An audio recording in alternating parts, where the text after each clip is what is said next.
Assalamualaikum warahmatullahi wabarakatuh. Perkenalkan, saya Gina Endana Zulfa, guru bahasa Arab di Madrasah Aliyah Tahfidz Al-Quran Plus Al-Islah. Pada kesempatan kali ini saya akan melakukan praktik pembelajaran uji kinerja PPG Daljab periode pertama UIN Mataram tahun 2025. Dan berikut adalah videonya.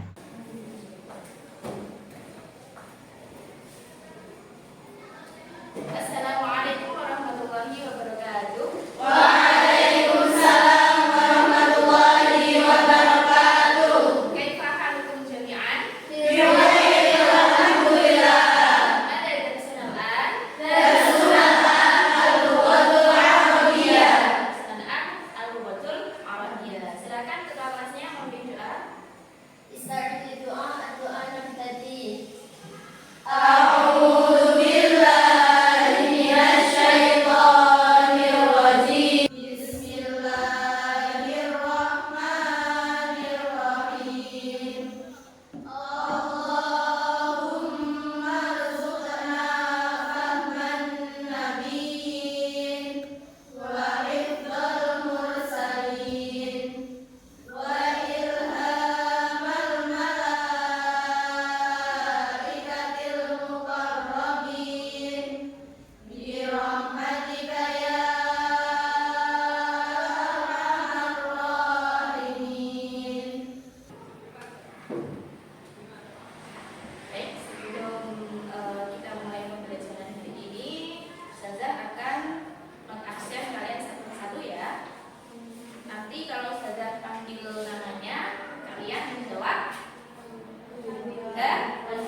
Biasanya seperti itu. Biasanya kalau Ustazah memanggil kalian menjawab halo.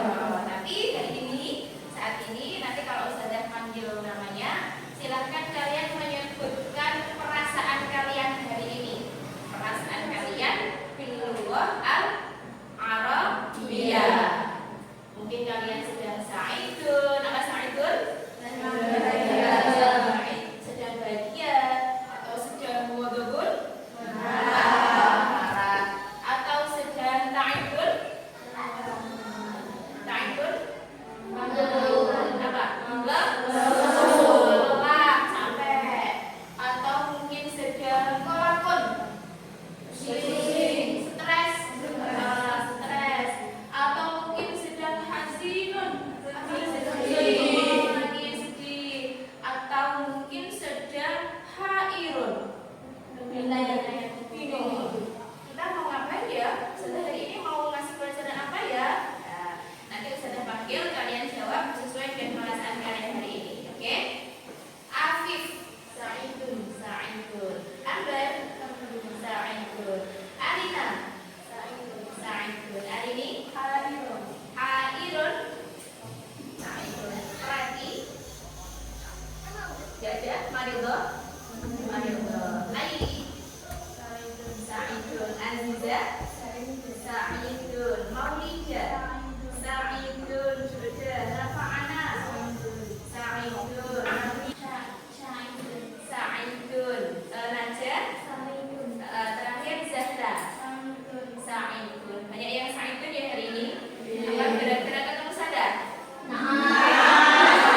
Semoga kebahagiaannya terus-menerus sampai besoknya lagi. Amin ya Rabbal alamin. Yang sedang hairun, yang sedang bingung, semoga setelah ini tidak bingung lagi. Dan sebelum kita masuk ke pembelajaran, Ustazah akan ice breaking dulu. Ice breaking gajah dan semut. Bahasa apa bahasa Arabnya gajah? Bahasa Arabnya gajah. Apa? Fil. Salah satu surat dalam Al-Quran Al-Fil. Bahasa Arabnya gajah adalah filun. Sedangkan bahasa Arabnya semut. Apa bahasa Arabnya semut? Apa? Namlun.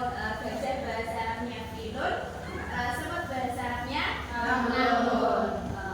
Cara mainnya, kalau Ustazah bilang gajah atau filun, gajah itu besar apa kecil? Besar. Bahasa Arabnya kabirun. Filun kabirun. Sedangkan semut itu kecil. Bahasa Arabnya saghirun. Filun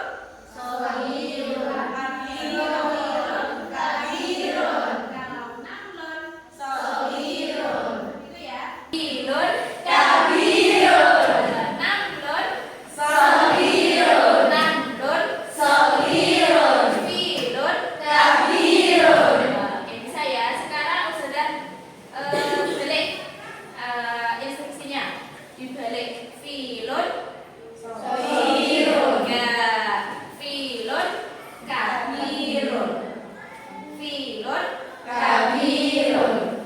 namlun Sohirun. filun Kabirun. filun Kabirun. namlun Sohirun. Nah, coba putrinya dia filun filun Kabirun. kabirun Aziza namlun namlun namlun sobirun. Pertemuan sebelumnya minggu lalu kita belajar tentang apa? Al-Hiwayah. Apa makna al-hiwayah? Hobi. Iya, hobi. Al-hiwayah maknanya adalah hobi. Kemarin kita sudah belajar beberapa kosakata atau mufrodat terkait dengan al-hiwayah. Nah, siapa yang masih ingat? Putri Nadia, coba. Ma makna ar-rasmu? Melukis. Ya, melukis. Ma makna at-taswiru? Fotografi. Kemudian ma makna ar-riyadhah? Mendaki gunung. Ar-riyadhah mendaki gunung sahih apa? Olahraga. Nah, sahih apa tak teman-teman? Betul. Yang benar ar-riyadhah adalah maknanya Olahraga. Oke, Putri Nadia ya. Ar-riyadhah maknanya olahraga. Kemudian kita juga belajar adawatul istifham. Bisa apa yang dimaksud dengan adawatul istifham? Latar-latar yang menggunakan untuk bertanya. Lapat-lapat yang digunakan untuk bertanya. Contohnya, Hal. kemudian Mata. mata, terus Mata. nah, kalau misalkan ada kalimat pertanyaan, nuktoh, tuhibbu alkitabah, jawabannya na'am, tuhibbu alkitabah. Adawatul istifham yang tepat adalah apakah kamu menyukai menulis? Jawabannya adalah na'am, tuhibbu alkitabah. Hari ini kita masih akan tetap belajar tentang al-hiwayah atau hobi, tapi berbeda subtema. Kalau minggu lalu kita belajar subtema al-mufrodat dan al-qawaid, hari ini kita akan belajar tentang al-qiraah. Nah, kalau al-qiraah berarti teman-teman nanti mau ngapain? Kira-kira kegiatannya? Membaca. Oke, sedang tujuan pembelajaran hari ini saya akan sampaikan ke teman-teman terlebih dahulu.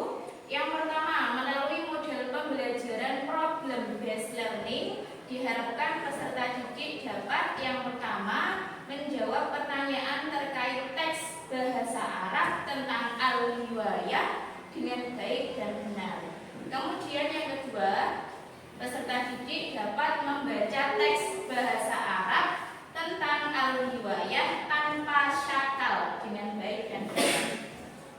Ada beberapa kalimat atau jumlah ya di layar sudah ada beberapa jumlah tanpa syakal atau tanpa harokat. Saya akan meminta kalian untuk yang pertama, silahkan Afif ikroi intinya jumlah. Ya, Ibu Yusuf Quratal Qadami. Kemudian yang kedua silahkan dibaca Fathatun Najariyani. Hiwayatu sama kiraat. Iya, hiwayatu sama qiraatul kutubi. Kemudian yang ketiga silahkan dibaca Nafa'an. Ataswiru hiwayatu li Muhammad. At-taswiru hiwayatun li Muhammad. Kira-kira sahih atau khotok, teman-teman? Sahih. Sekarang Muhammad itu dibaca li Muhammadin, li Muhammadan, apa li Muhammadun? Kira-kira? Tadi bacanya li Muhammad ya. Li Muhammadin, li Muhammadan, apa li Muhammadun? Li Muhammadin. Alasannya? Mungkin teman-teman yang lain ada yang tahu alasannya? Ada huruf li, ada harfu jar. Setelah harfu jar itu di-i'rabi dengan jar. Nah, biasanya i'rab jar itu identik dengan harokat kasroh. Li Muhammadin. Muhammadin. Kok bisa tahu ini ada harfu jar, terus kemudian kedudukannya sebagai fa'il, kedudukannya sebagai maf'ul bih? Kira-kira kita harus belajar ilmu apa, teman-teman? Ilmu nahwu, ya betul. Nah, sekarang yang menjadi pertanyaan adalah apa kesulitan kita? Kira-kira kesulitan teman-teman ketika dihadapkan pada teks atau kalimat berbahasa Arab tanpa syakal. Kira-kira kesulitannya kalian apa? Harokat. Belum bisa menentukan harokatnya. Kemudian yang lain kesulitannya apa? Belum tahu mufrad. Ini saya kasih tips cara membaca teks bahasa Arab tanpa harokat. Yang pertama, kita harus memperbanyak hafal kosakata atau mufrad. Ini menjadi penting ya ketika kita mau membaca teks tanpa harokat, karena kita tidak tahu ini harokatnya apa tanpa mengetahui kosakatanya atau mufradatnya. Semakin banyak kosakata atau mufradat yang kita ketahui, maka akan semakin memudahkan kita dalam membaca teks bahasa Arab tanpa harokat. Kemudian yang kedua, tentunya harus belajar ilmu